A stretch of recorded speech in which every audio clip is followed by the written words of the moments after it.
Маш, здравствуйте, мои дорогие друзья, с вами снова Лейла, и вы на канале Как-то так у Лейлы. Я рада вас видеть у себя на канале. Как видите, вот такая вот картинка с мясом. Сегодня у меня заказ. Вчера ездила по своим делам. Заказ мы сделали, не снимала, друзья, потому что заказ был трудоемкий. И снимать не получалось, потому что немножко начала снимать, а потом не стала, потому что нам нужно было действительно вовремя его закончить, сделать хотя бы к 12 часам ночи, чтобы мы его закончили. Так, теперь опять подойдем к нашему мясу. Вообще-то хотела показать, когда это было большим куском таким. Это 7 килограмм мяса у меня тут. Этот кусок я оставила для моего правильного питания. Этот кусок оказался косточки тут, хоть я ему сказала, я говорю, ну, мне же мякоть нужна. Ой, нет, там только рублей на 50, наверное, косточка, я вам эти 50 рублей скину. А тут косточки на 150 рублей. Вот, 100 рублей минус сразу идет. И был жир. Я не люблю покупать на заказы именно мясо с бедра, потому что все равно прослойка жира между вот этими вот двумя частями бывает. Видите, здесь есть жир. И за счет этого у меня получается более подорожание, более дороже мне выходит мясо. Вот тут внизу еще есть вот прослойки жира. Немного, конечно, но я и выкидывала. Там были еще и вот эти, как их называют, короче, ненужные вещи. В итоге мне мясо обошлось, ну, где-то, наверное, почти 580 рублей килограмм. А так 550, да, вот вырезка считается. Не знаю, вот спорю с этими мясниками всегда, что если я покупаю вырезку, как она называется, я не знаю, как она называется правильно, если честно. В магазинах там есть какое-то название, но на рынках, что не должно быть вот этой кости с этим мясом, они утверждают, нет, какой-то процент кости, мол, должен быть. Ну, пусть будет на их совести. Просто если здесь много жира, я уже от себя жир добавлю в манты и в пельмени меньше. И автоматически у меня получится выход меньше. Я это объясняю тем, кто готовит на продажу. Дома-то, в принципе, мы ничего не теряем, пускай будет так.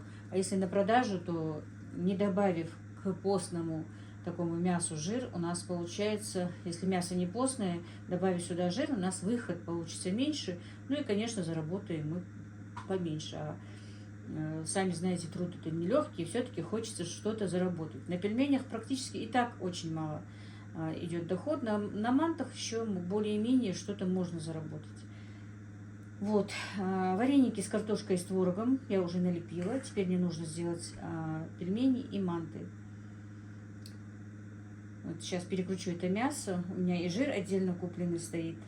Жир уже подорожал тоже. Мы его раньше покупали за 25 рублей. Ну, потолок за 50 рублей. А на данный момент я купила жир за 70 рублей килограмм. Вот. Ну, а так мясо, конечно, красивое, очень свежее. Такое очень хорошее. Как я сказала, я его купила вчера. Не замораживала. Поставила просто в холодильник, потому что оно очень холодное. Слишком много замораживать тоже, вернее, размораживать это не есть хорошо. Что еще хотела сказать вам? Вчера у нас погода была шикарная, 16 градусов тепла. Это получается 21 ноября, конец ноября, и такая погода теплая. Сегодня попрохладнее, градусов 7-8, по-моему, точно не могу сказать по градусам, но даже чувствуется, что холодно и нет солнышка. Вчера такое солнышко хорошее было. Так, ну все, я сейчас прокручу мясо, прокручу жир, который я купила, он меня на улице не занесла. И потом подключусь, когда буду замешивать тесто, скорее всего, мне нужно. У меня есть немножко теста, но мне надо еще замесить тесто. Вот так вот, друзья мои. И, скорее всего, ну ладно, об этом потом. Вот видите, ну прям мясо, правда, очень красивое. Это молодая телятина, все-таки телка, он сказал мне, домашняя, в смысле. У нас же есть мясо, которое привозят откуда-то, этих животных, да, скотину. А это просто местное мясо было. И телка такая, видите, даже мясо такое светлое, телятина. Это у меня по правильному питанию будет. Будут отбивные, для этого отложила. Видите, красивое все-таки мясо, очень мне нравится. Ну, ничего, оно не очень жирное, немножко есть прослойки жира. Но тут вот вообще их нет. Ну, и, конечно, пленочки. И да, я не сказала, что я покупаю мясо всегда с шейной вырезки. Вот именно с шеи. Там мясо не жирное. И оттуда мясо бывает мягкое. Вот именно на фарш мясо шеи самое лучшее. И туда, в принципе, можно вот добавить количество жира, которое, ну, добавляется. Конечно, немного, но можно добавить. Вернее, я даже добавляю. Потому что, сами знаете, что манты, что пельмени, если они хотя бы какой-то процент жира не содержат, то они невкусные. Вот именно для вкуса нужно добавить жир. Вот поэтому вот так вот. Ну, дальше я прикручу еще дальше. Ну вот, мои дорогие, с мясом я справилась, а теперь жир. Жир я хорошенечко промыла сначала под проточной холодной водой. И теперь снова вот так вот замочила его в холодную воду. Ну, это для того, чтобы было пропускать легче. На валик мясорубки он меньше наматывается, если вот так вот в холодной воде. Ну, держать в холодной воде. И вот теперь потихонечку вот так вот буду вынимать. Немножко буду отжимать и пропускать через мясорубку.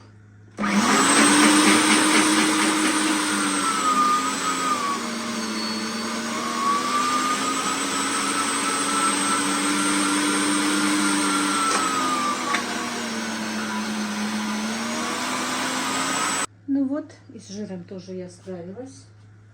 Теперь я вот это вот все разложу по кулечкам. Что мясо, что жир. И оставлю то, что на сегодня. Приготовим фарш для мант и для пельменей пока. Ну, по 1 килограмму приготовлю, а там посмотрим, вдруг еще кто что-то. Потому что если я добавлю лук, и у меня вдруг не получится сделать столько, сколько я хочу вроде бы сделать, да, кто его знает. Потому что иногда приходят гости, иногда там что-то случается, или мне нужно куда-то пойти. Поэтому заранее много приготовить фарш я боюсь. Все-таки, когда уже добавленный лук и фарш стоит долго, там вкус все равно не тот получается. Поэтому сейчас по килограмму приготовим. Килограмм фарша для мант, килограмм фарша для пельменей. Но сначала я, конечно, разложу по кулечкам. Вот, друзья, зашла помолиться и покажу вам, что у меня тут под навесом. Я сушу вот так вот лук. Купила на зиму лук. Вернее, ну, можно сказать, купила, хотела сказать. 2 сетки мне привезла дочка, 2 сетки привезли мне. Помните, я покупала картошку, она мне привезла. Я хотела купить, но она с меня денег не взяла. Короче, эти 4 сетки лука я сушу. Уже 3-й день он у меня лежит. И, скорее всего, сегодня вечером я его уже положу в сетки и отнесу в кладовку. Разберу, что там, но гнилой ничего не было, там все хорошо. И у меня работает генератор, как вы видите, как вы слышите. У нас с утра, с 9 утра нет электричества. И меня выручает этот генератор, потому что у меня работают и тестомес, и тестораскатка, и морозильники. Но холодильник мне пришлось выключить, не тянет. Ну, вот как-то так, друзья. И пойдемте дальше работать с вами. И большое спасибо моим девочкам, которые купили мне этот генератор. Я всегда благодарю про себя их, да и иногда и так им говорю в личку. Когда у меня выключают электричество, это просто спасение. Я не знала, как я раньше без него жила. На этой неделе уже 3-е отключение электричества. Ну и вот. Я распределила все, и мясо, и жир по пакетам. Значит, у меня вот в этих пакетах по 250 грамм жира, а в этих по 150. Это для мант, это для пельменей. И вот так вот мы и распределим. Сюда добавим вот 250 грамм фарш для мант.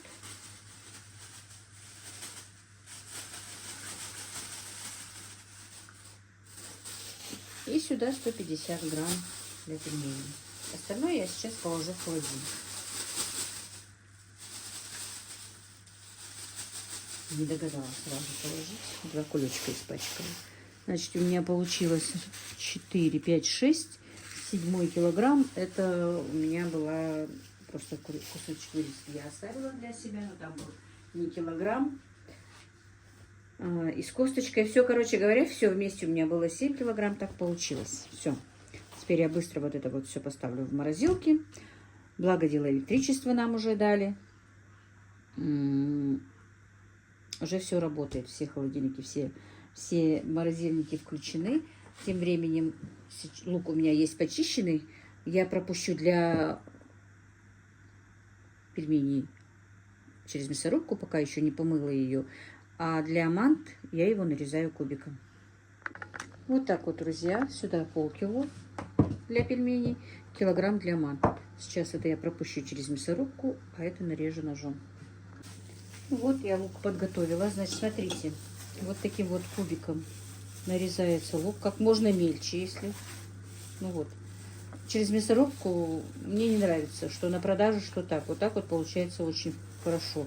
И манты получаются сочные, и получаются объемистые такие. Вот. Немножко вот так вот помнем лук. Я добавила соль. Для мант у меня 33 грамма соли. Я просто специально для вас взвесила еще когда-то, чтобы знать, сколько я добавляю. Получается 33 грамма соли. Вот на килограмм фарша, на 250, 300 грамм может быть иногда жира, но сегодня 250. Вот так вот лук кубиком вот таким вот. Видите, он мелкий кубик, не крупный. Вот так вот. И вот так вот хорошенечко помнем его, чтобы выделился сок. И лук будет помягче, правда, он такой жгучий. Вот все. Мы теперь его добавляем сюда к фаршу.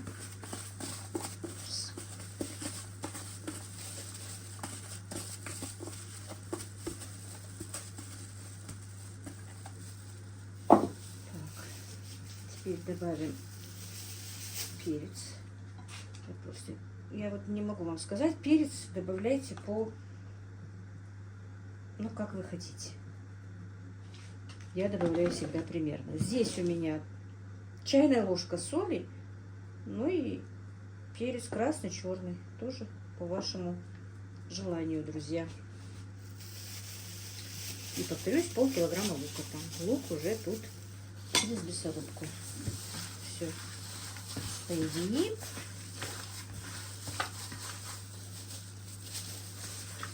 Сюда я воду не добавляю. Крайне редко в пельмени я добавляю воду, потому что мне бывает неудобно потом работать.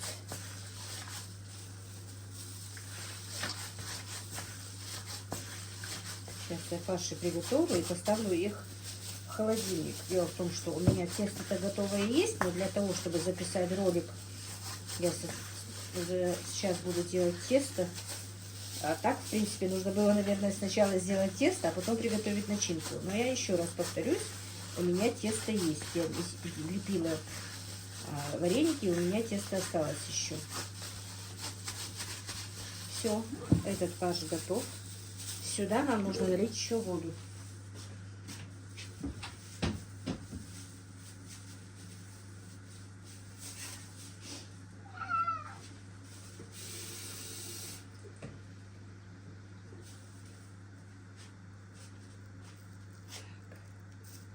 Ну, вот такую вот чашечку воды. Две чашки такие, 2 стакана. Тут ну, где-то 180 миллилитров воды в одной этой чашке. Вот, чтобы фарш был у нас сочный. Тоже перемесим. И желательно тоже немножко поставить в холодильник, чтобы и вода, и все перемешалось, и немножко охладилось, и начинку было легче класть в наши манты. Так, видно, что я хотела. Лука сейчас вроде бы кажется много, но не получается его много. Бывает очень вкусно. Не думайте, что это много. Это нормально. Я так делаю, что для дома, если я их делаю, что на продажу.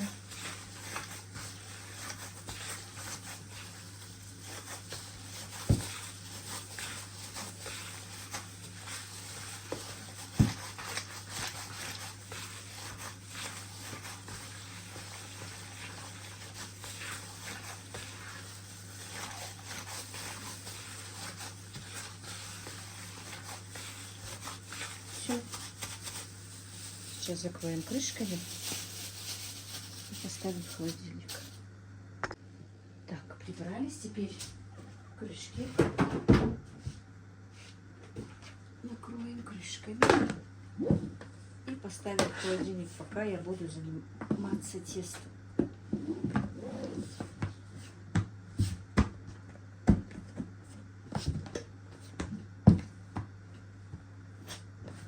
Все.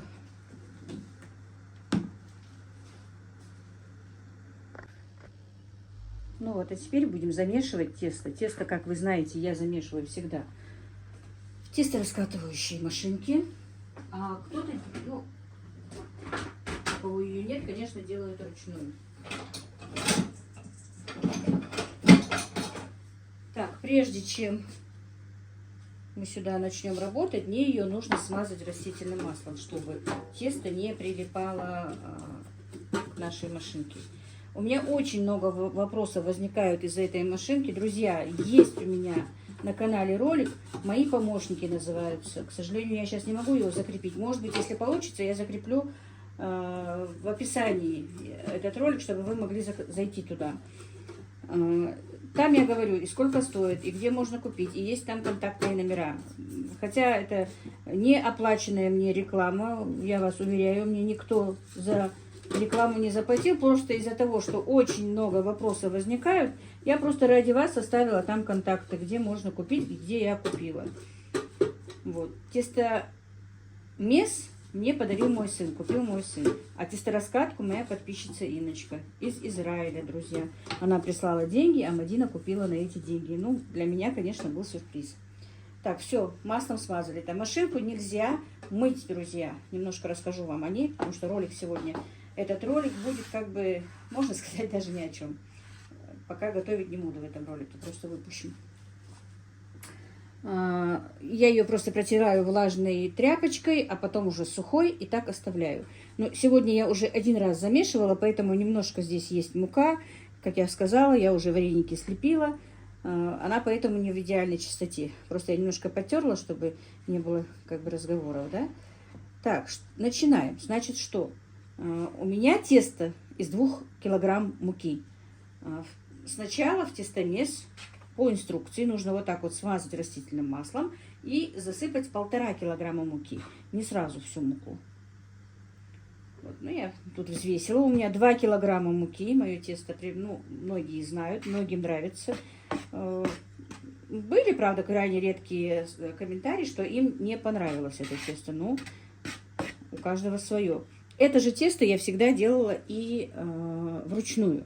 И, друзья, у меня, я уже, именно вот этот вот мешок муки мне совершенно не нравится. Вот перед этим замешивала тесто, налила 900 миллилитров воды, даже на 2 килограмма.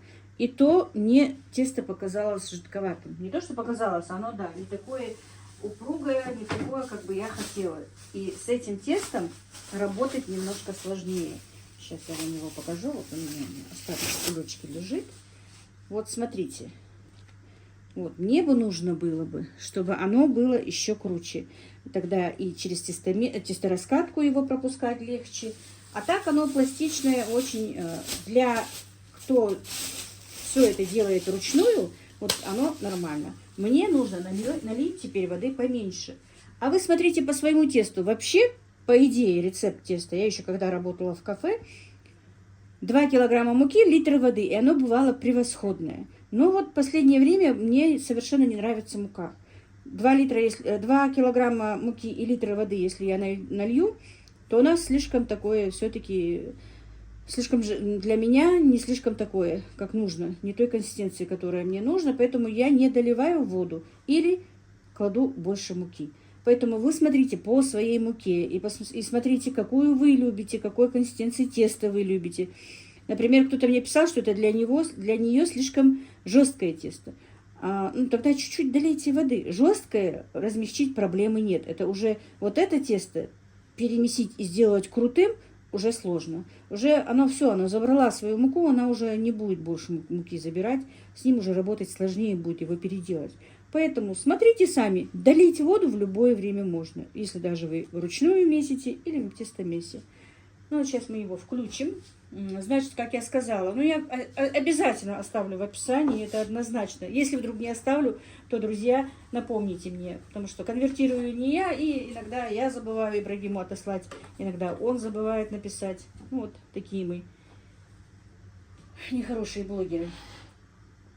Так, ну и сейчас что? Значит, у меня тут 2 килограмма муки, воды я взяла только 850 миллилитров. Даже и то не буду пока заливать. Посмотрю сколько. Потому что, как я сказала, у меня с плохой клейковиной мука попалась. Не знаю почему. Столовая ложка соли сюда и 4-5 ложек растительного масла. Но я добавлю 4, потому что ложку я уже замазала. Она все равно в этом тесте будет. Сейчас возьму ложечку. Фарш у нас уже готов. И включаю.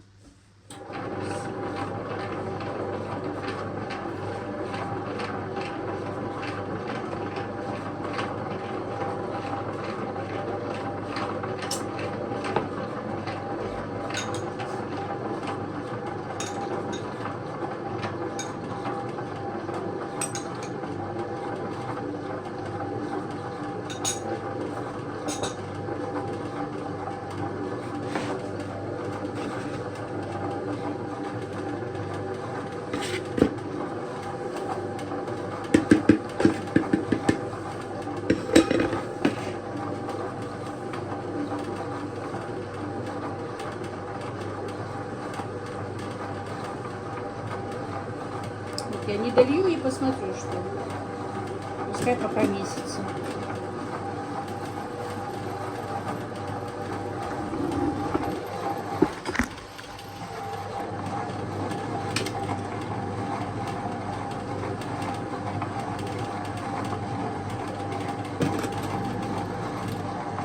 Ну вот, друзья, как видите, воды оказалось мало. Я долью теперь водички и дальше будем перемешивать. Сейчас я включу, просто не закрыв, то выкидывается тесто.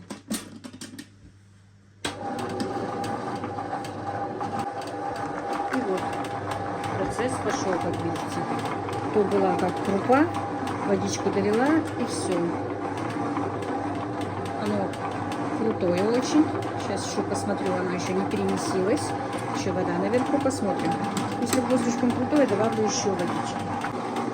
Ну вот, друзья, уже 5-7 минут у нас тесто замешивалось.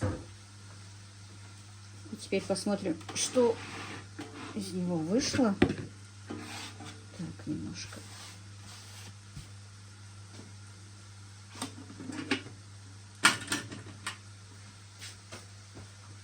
Сейчас я вам покажу его.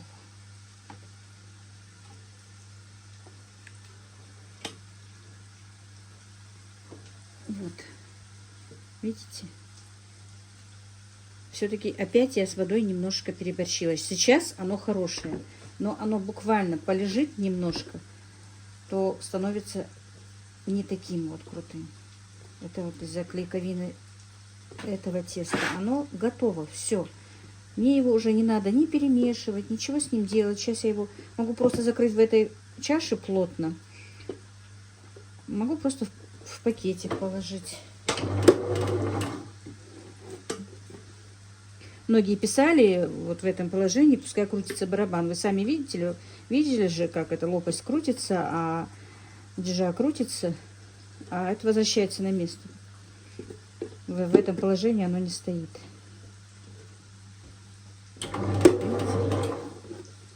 Сразу же. Это несложно его отсюда вытащить.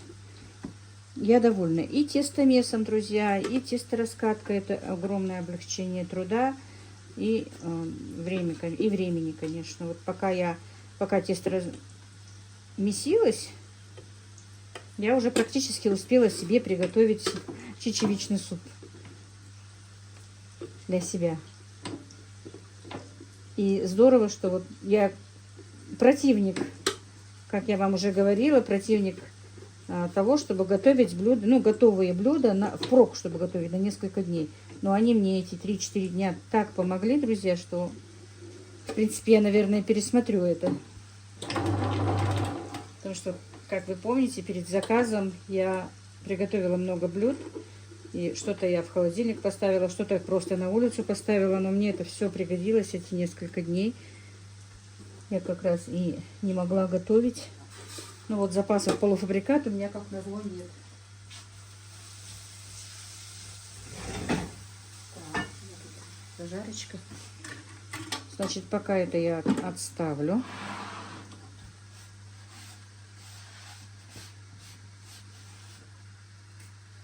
Вот, теперь можно его даже и не перемешивать, а просто положить в кулечек. Так я и сделаю. Никаких усилий, никаких трудов мне уже не приходится прикладывать. Если даже и вручную, можете не поверить, в принципе, это тесто несложно месить и вручную. Сейчас я вот так вот его положу сюда. Оно полежит у меня где-то. Ну, пока вот у меня же есть тесто, пока я из этого теста что-то сделаю уже. Или пельмени, или манты. Это тесто полежит, а потом мы его перемесим. Все.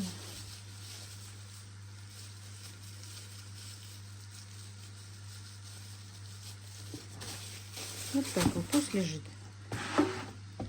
Ну все, друзья, заготовки у нас сделаны. Теперь, скорее всего, на этом я этот влог оставлю. Выпущу таким, какой он есть. А как будем лепить пельмени и манты, наверное, будет в следующем ролике. Ну вот как-то так. Всех благ вам, друзья. Не болейте. Здоровья вам всем. Мяш дахавши.